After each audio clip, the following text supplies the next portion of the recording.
I am Nancy Stranahan, Director of the Arc of Appalachia, and my heart goes out to everybody in these times. I mean, who would have thought a month ago that we would be enduring this kind of hardship and uncertainty about the times? But you look for solace wherever you can find it, and there's no problem finding it in Mother Nature. Right now, I'm at the Barrett's Rim Trail, and the date is March 29th, 2020. It's going to be a year that none of us are going to forget. And as you go out into your life and find ways to nurture yourself and to think positively and find appreciation welling up in your heart, I can't imagine doing it in any better company than the flowers. They don't transmit coronavirus. They're chaste, they're beautiful, they're resilient, and right now at the Barrett's Rim Trail, they are just coming out into full bloom. So I thought I would take a hike with you today and share with you some of the bounties of this trail. This trail is open to the public. It is free of charge, and although we too are going through some hardships here at the Arc of Appalachia, just like everyone else, we are prioritizing keeping our trails open to the public. So come with me, let's take a walk. The beginning of the Barrett's Rim Trail is really beautiful. The forest is extremely healthy once you walk through the field, and many mature trees along the uplands of the face of rock that we will be approaching here soon. For the most part, the uplands of Barrett's Rim are still looking pretty brown. If you look close to the ground, you see lots of wildflowers coming up, including little trilliums in bud, and other wildflowers are coming along well. But the overall sensation here in late March, early April, is the woods is just starting to green up. The uplands of the Barrett's Rim Trail can almost dependably be found the putty root orchid. This is a very fascinating orchid that'll bloom a little later in late spring, and this leaf is very tough and pleated like an old-fashioned petticoat. And it's interesting, it does most of its photosynthesis in the winter, coming up in November and dying down here in the next month or so. Here's a beautiful patch of blue cohosh. It's a very magical plant. Everything about it seems to be exploding in a tinge of purple. The leaves, the stems, and then look at these flowers. Aren't they amazing? This is one of the first flowers to come up in the spring, and it's really a sign that spring is here for sure. The Ohio buckeyes are just starting to come out, looking like little hands, prayerful hands, I like to say. That is, praying hands. They're very artistic, and you never tire taking pictures of them this time of year. They're one of the earliest of the trees to come out in the spring, and they catch some photosynthesis that will be pretty much blocked by the overstory here pretty soon. But for a month, the woods is theirs.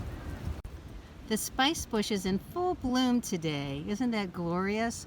I'm sorry my hand is interfering with the beauty of this lovely little shrub, Ohio shrub. There's the only way I could get the camera to focus on it. It's just little golden sprays like a native forsythia that graces our wetter and mesic forest this time of year. It's always good to see this one come into bloom. Here's the beautiful trout lily in bloom, sometimes called adder's tongue. I like the name trout lily the best because the leaves look like the speckled sides of a trout. And this is the white trout lily. There's also a yellow one, and then of course the golden star, and we have a nature preserve just for the golden star lily. But this one is the white trout lily, and it has a third common name called fawn lily. Not sure where that name came from. And we know that Easter is near when hepatica blooms. It reminds me so much of my childhood because it always comes in the same hues that we used to dye our Easter eggs, that we would set out in the woods and allow children 5 or 6 or 7-year-old to run through the woods and find. So you will see them in white like we have here, and you will also see them in pastel pink and pastel blue, and every once in a while really deep blue. But look at the multiple stamens that are white tipped on the flower, and it also has multiple ovaries. You can see on the flower on the left here And that tells us that it actually is in the buttercup family, which is not something you would think about. Notice how the leaves are three-leaved, and that is how you recognize hepatica, of course. There's actually a little rue anemone hiding in here. It's another ranunculus, another buttercup, growing right underneath the hepatica. They look pretty similar, and that's why. If you look at the leaves and the stems of the leaves close up, you will see that they're covered with a bounteous amount of silky white hairs. And they'll lose those as they get older, but it's a really fun thing to see in the spring. It's one of the signs of spring, when the hepatica comes out with all of its white fur. Do you know what this is? If you know your flowers well, you'll probably recognize that this is a trillium. But what kind of trillium is it? Notice that it's growing here. Here's another patch. And it has distinctively greenish blue leaves. This is the snow trillium. It's already bloomed. It's done blooming. It blooms among the snow, usually in the late March, but it's about 2 weeks early this year. So now all we're seeing is the leaves. And you can see in terms of the size, it's a pretty small plant as trilliums go. When it blooms, the whole plant will only be the size of a 50-cent piece. Compare that trillium to the much wider and larger leaves of the large flowered trillium. Notice how this one is in bud. It's just about ready to pop. I think my very favorite of the hepaticas is when they're blue. Check out this one. It's so beautiful.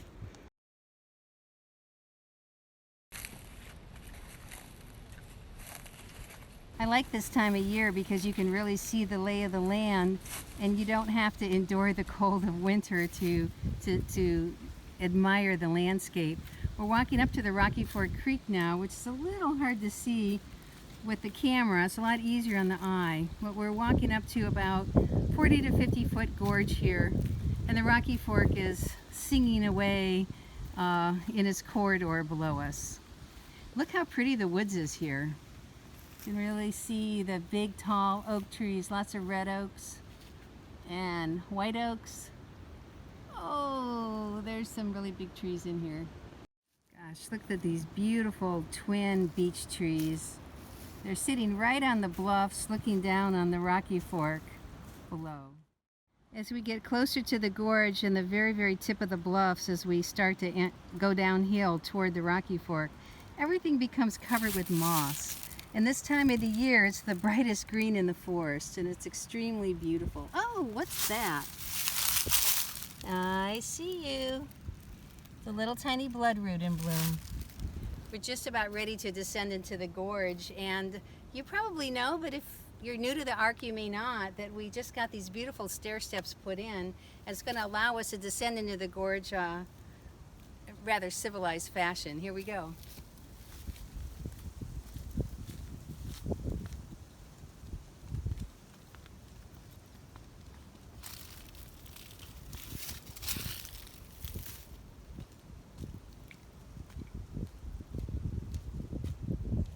Barrett's Rim got its name for its 40-foot sheer cliffs that line the Rocky Ford Creek.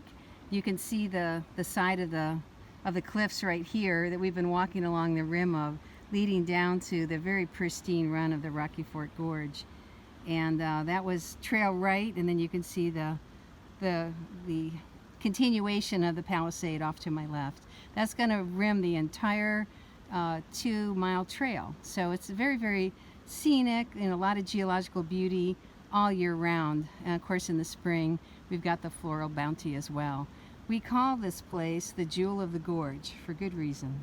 We have descended into the gorge where it's more sheltered from wind, sheltered from the worst of the cold and the worst of the heat. Everything is covered with moss and wildflowers. We're looking at a giant patch of blue cohosh, which is just giving this rim a carpet of green. And off to my right, we're walking along the beautiful Rocky Ford Creek.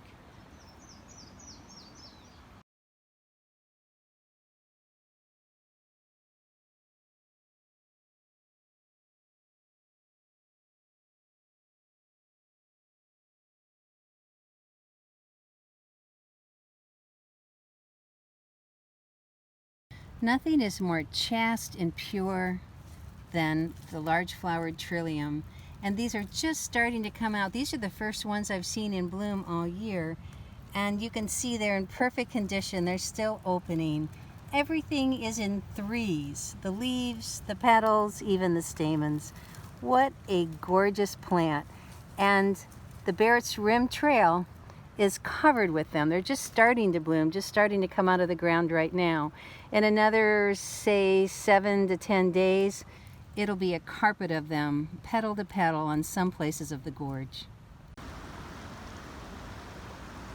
You see last year's tulip trees in bloom. Boy, that's a pretty tree.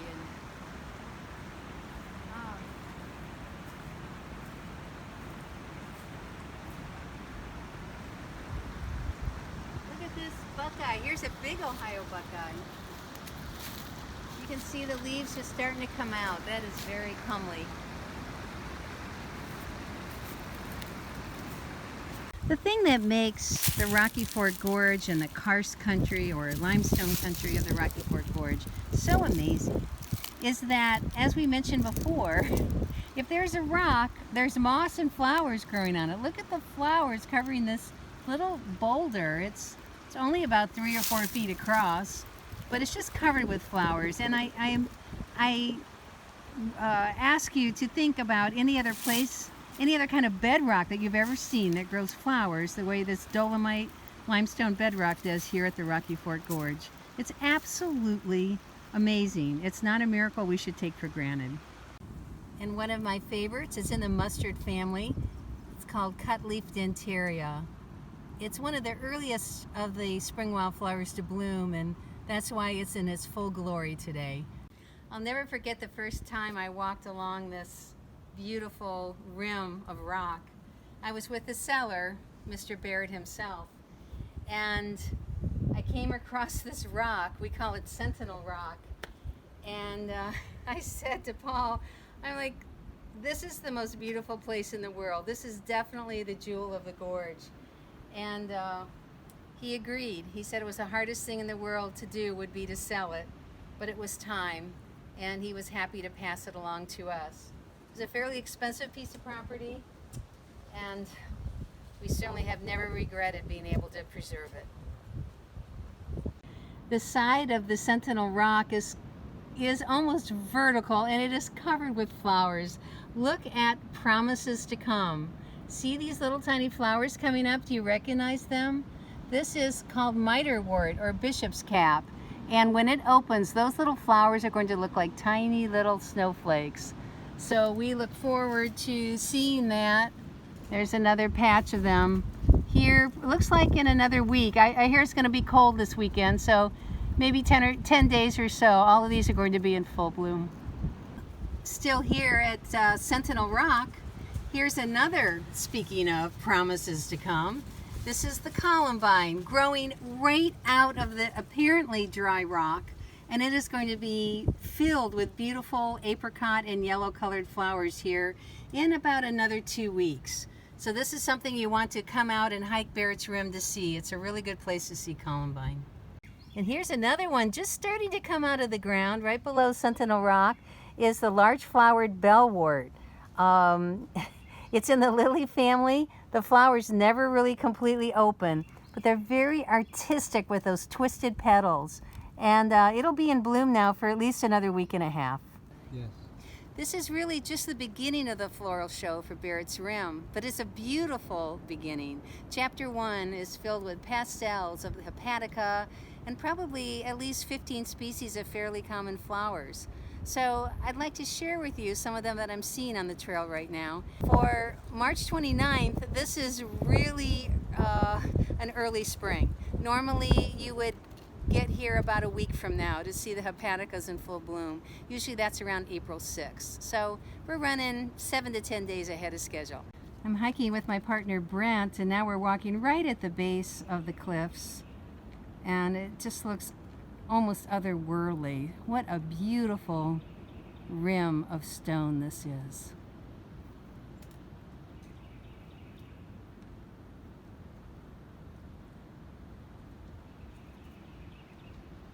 Remember I told you how At the Rocky Ford Gorge, the rocks literally explode with flowers. So windy day here, March 29th.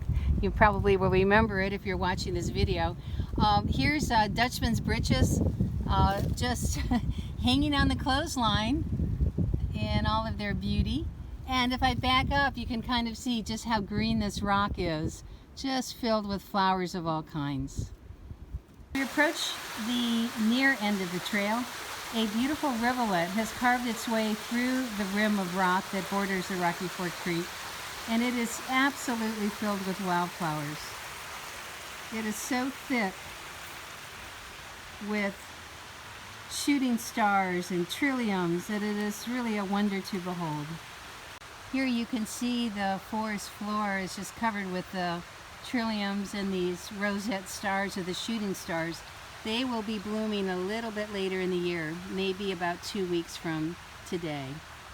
And there's a lot of flowers just starting to come up, like this little one right here, just beginning to come out of the ground. So we're only seeing part of the show today. The reason I'm so excited about sharing the flowers with you today on the Barrett's Rim Trail, and I do hope you enjoyed them, is because with the coronavirus challenge tragedy that is hitting our country right now and the entire world, of course we had to cancel the Wildflower Pilgrimage. And yet we believe to keep us healthy, we do need to stay in nature. So for those of you who can take short travels to our parks and preserves and hike our trails, we invite you to do so.